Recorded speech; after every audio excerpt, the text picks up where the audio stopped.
आज का ये वीडियो है टाइम कीपर जॉब के बारे में और आज के इस वीडियो में हम बात करेंगे कि एक टाइम कीपर जॉब में जाने के लिए क्या स्किल होनी चाहिए, कंप्यूटर में क्या नॉलेज होनी चाहिए और क्या एजुकेशन होनी चाहिए और सैलरी क्या होती है। तो टाइम कीपर जॉब में जाने के लिए आपके पास जो स्किल होनी चाहिए वो ये है कि आपको जो लोग हैं, अगर आप गल्फ कंट्री में जा रहे हैं जॉब के लिए तो टाइम कीपर का काम ये होता है, मोटा मोटी समझ लें कि जितने भी वर्कर जो काम करते हैं, वर्कर हो या स्टाफ हो, जितने भी लोग काम करते हैं उन सभी का टाइम शीट को आपको जो है फिलअप करना होता है। फॉर एग्जांपल तौर पे जो भी अगर ड्यूटी शुरू होती है सुबह के 7 बजे से लेकर दोपहर के 3 बजे तक, तो 8 घंटे का ड्यूटी ये होता है।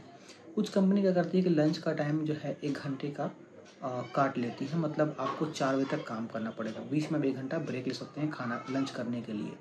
तो सुबह 7 से लेकर 4 बजे तक आपको, शाम में 4 बजे तक आप काम करते हैं, 8 घंटा का बेसिक आपको मिलेगा। 4 के बाद से जो भी ड्यूटी आप करेंगे वो ओवर टाइम में आएगा। तो इन सारे चीज़ों को जो लेखा जोखा जो भी आपको रखना होता है, तो ये काम होता है टाइम कीपर का।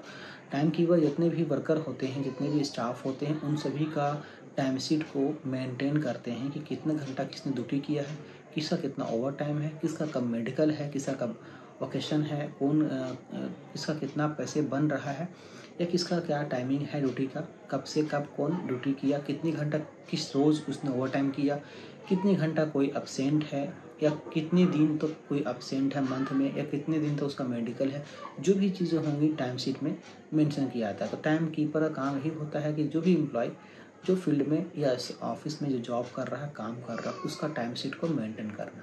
तो जो भी टाइम शीट में आपका, आप देखेंगे जो भी टाइम शीट में आपका जो सैलरी स्लिप जो बनता है तो टाइम शीट के अकॉर्डिंग बनता है। अगर मान लीजिए किसी का सिर्फ बेसिक सैलरी 5000 कतरी रियाल है और उसने कोई ओवर टाइम नहीं किया है, तो अगर वो हर रोज़ ड्यूटी आ रहा है तो 5000 उसको मिलेगा।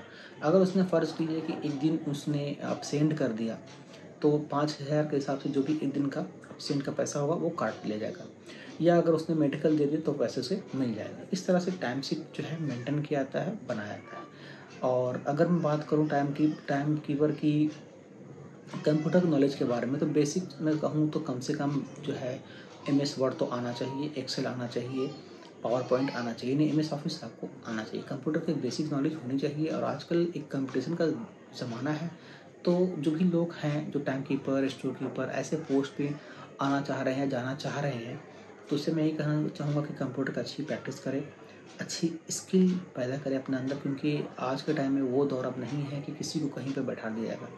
अभी जो है काफ़ी पढ़े लिखे लोग और अच्छे स्किल वाले पर्सन जो है जॉब के लिए अप्लाई करते हैं, और जो सबसे अच्छा होते हैं उसे ही चुना जाता है। जो बीच के होते हैं, जिसने ठीक से प्रिपरेशन नहीं किया है, जिसने सही से तैयारी नहीं किया है, उसे फिर काम से निकाल दिया जाता है या फिर उसे सिलेक्ट किया ही नहीं आता है जॉब के लिए।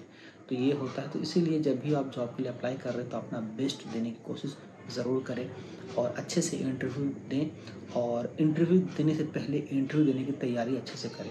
चाहे आपकी जो है बोलने की स्किल हो, चाहे जिस काम के लिए जा रहे हो उसकी पकड़ अच्छी होनी चाहिए। जिस जॉब के लिए आप इंटरव्यू देने जा रहे हैं उसके बारे में नॉलेज अच्छी होनी चाहिए, उसके बारे में आपको अच्छी समझ होनी चाहिए।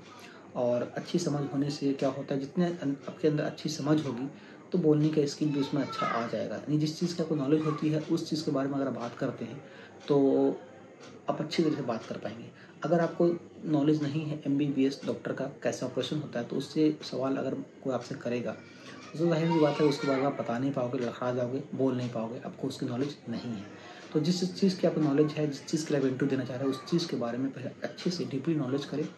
नॉलेज करने के बाद में आपको जब इंटरव्यू बैठाए तो आप अच्छे से उसका आंसर कर पाएंगे। तो कंप्यूटर स्किल के बारे में मैं बता ही दिया हूँ कि अगर आपके पास में कुछ और नॉलेज है जो कि टाइम कीपर को चाहिए होता है, तो ज़रूर उसको आप सीखें, समझें, लेकिन कम से कम कंप्यूटर में बेसिक की नॉलेज ज़रूर कर लें और अच्छे से करें। तो प्रैक्टिस करें अच्छे से, एक्सेल पे प्रैक्टिस करें, जो हो सके वी लुकअप वगैरह सीखें, या जो भी चीज़ें मार्केट में चल रही है, हो रही हैं। एक्सेल बहुत बड़ी चीज़ है, जितना हो सके आप प्रैक्टिस करें, सीखें। टाइम कीपर की अगर मैं बात करूं एजुकेशन के बारे में, तो टाइम कीपर की एजुकेशन मेरे ख्याल से 12 मिनिमम होनी चाहिए, और मैक्सिमम आप जितने भी पढ़े लिखे हों उतनी अच्छी बात है। अगर आप ग्रेजुएट किए हुए हैं, सिंपल ग्रेजुएट किए हुए हैं तो भी अच्छी बात है।